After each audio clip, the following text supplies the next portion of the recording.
Hey, what's up? This is Randy from Lamb of God, and you're watching Heavy Consequence on Consequence of Sound. Hey, it's Spencer from Heavy Consequence at Consequence of Sound. I'm here with Randy Blythe from Lamb of God. Thanks for being here. No problem. So I was talking to Dennis Lixon from Refused, and we got into a discussion how, some of the best protest music that has been written in times as, reaction to what's going on in the world. Like right now we have Trump administration in power. We have oppression going on socially and economically around the world. And, I was surprised at how few bands are writing music in reaction to it. And obviously his band Refused put out an album last year that was, about socialism, anti-capitalism. And just looking through the lyrics of the new Lamb of God album, you're tackling a lot of subjects head on. And I just wanted to get your take on, before we get into the actual songs, on just your decision to kind of look at the world and say, look, I'm going to start writing about stuff, what's going on here. Well, I mean, for lack of a better term, we have a long history of writing political lyrics.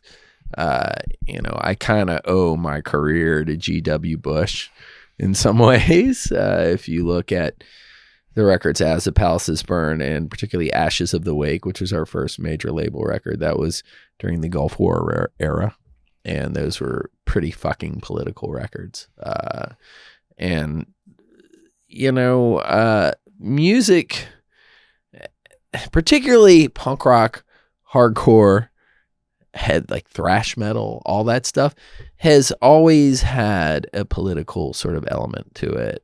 And you look at the birth of this music, whether it be, the sort of hijacking of New York City punk rock by the British during the Thatcher era, right? It was all about the hopelessness of their economic situation then. In America, if you look at the birth of American hardcore and thrash metal and all that stuff, it was all around the time of Reagan. It's always been politically charged music. Always, always, always. And the best punk rock and hardcore and metal, and you go back to metal, you go back to Sabbath, they had political elements. So has always come out of tumultuous times. So while right now seems to be a very sort of extremely tumultuous time, or at least openly tumultuous, because world leaders, and this is not just Trump, it's not just America, this is in many different countries, are openly advocating some pretty abhorrent ideals and sort of backwards ideology, as it were. It's not like all of a sudden Trump came into power and everything went to shit. So our record, when I started looking at it and thinking about writing it, I can't write a record about Donald Trump. I can't do that. Because the situation with his presidency is too protean. Everything, reality has become entirely subjective. This is the era that birthed the term alternative facts. And, that's just accepted by his spokesperson. Alternative facts. Well, what the fuck? Did someone put acid in everyone's Kool-Aid? What the fuck is going on? So everything with him switches too swiftly to nail your finger really topically on something like it was easy to do during the Bush regime or during Reagan. There were very specific things, particularly in the case of my band during Bush, was during the Gulf War and the mythological weapons of mass destruction and us going to liberate Kuwait, So not to say Saddam Hussein was not a bad guy, but that's not why we were there. Don't get it twisted. It was oil. So since there's no one real defining sort of problem you can put your finger on with him, it's kind of hard to write a record about it. And also, I didn't want to write a record about Trump's the Trump administration, because my disdain for him is no secret. Yeah. You know what I mean? Before he ever got elected, people asked me in the press, what do you think about Trump being president? I'm like, the man's a fucking idiot, you know, and he's a criminal. All you have to do is research his real estate dealings in New York City, where we are right now, and it's a matter of public fucking record. So it's not like I'm scared to say, oh, fuck Trump or something, but I think he's just a symptom. He's just a symptom of a larger sociological problem. And I started thinking about the lyrics of this record, and I started thinking about, you know, I can't like write this topical record about right now. I need to look at things in the broader picture. I need to think, what has fostered this climate, this environment that has allowed this lunacy to happen? The way I see things are, everything has become hyper materialistic.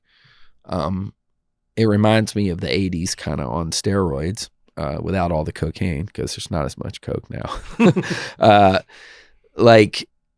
But the sort of glorification of possession and money and stuff as not just status symbols, but as a pursuit of something that will bring you a feeling of internal well-being, that's just accepted. And also the pursuit of fame. If you look at social media, people are like promoting this false narrative about their lives, these curated sort of presentations of their lives, which is ludicrous. No one ever puts up on social media a picture of them sitting on the can with diarrhea, you know, but everybody has that. This is my fabulous life, you know, me sitting on the shitter because I got some bad sushi from the deli last night or whatever, you know, that's reality. Yeah. And so I had to look at it and I had to think, where did all this start? And this has been an ongoing thing. And I see it going all the way back to the Industrial Revolution, the creation of the middle class, consumer culture, and mass advertising. So that goes back, you know, quite a ways. So the record kind of stems from that. And it's what I view as a deeper sort of problem, you know, rather than just the orange Cheeto who says stupid things. Because, you know, like it or if he gets elected again, it's still going to be over in 4 years, you know. But the problems are much bigger than Donald Trump. I wanted to talk about Checkmate, the first single. And you mentioned before how this is not, you know, specifically an anti-Trump, but there are definitely lines in there that seem to be directed toward Trump. Mark started that song, and it was probably the most on-the-nose political song. Mark wrote that song. You know, the system is fucking broken, and it really is. And I think that we have become so entrenched in this two-party system, and right now nothing is getting done within our Congress because people vote only along party lines. Nobody's meeting in the middle in order to further the needs of the American people. And it's kind of spread out, I think, into the general populace, where politics is kind of like now like supporting a sports team almost. Like, you know, I'm a Republican, I'm a Democrat. What if your team sucks this year? You know, fans of whatever team. I'm afraid to say make up a team because I'm not a sports person, and then some sports guy will get mad at me. But you know, sports fans, if your team sucks, they're still going to be like, "Yay, go team!" And I kind of feel like that's the way American politics is now. It's pretty ludicrous, and much like sports. Only the high level, the players in the game and the team owners are really making the money. You know, all these other people, the fans who pay all this money to come to the games, to buy the merchandise and all that stuff, are so enthusiastically behind that team.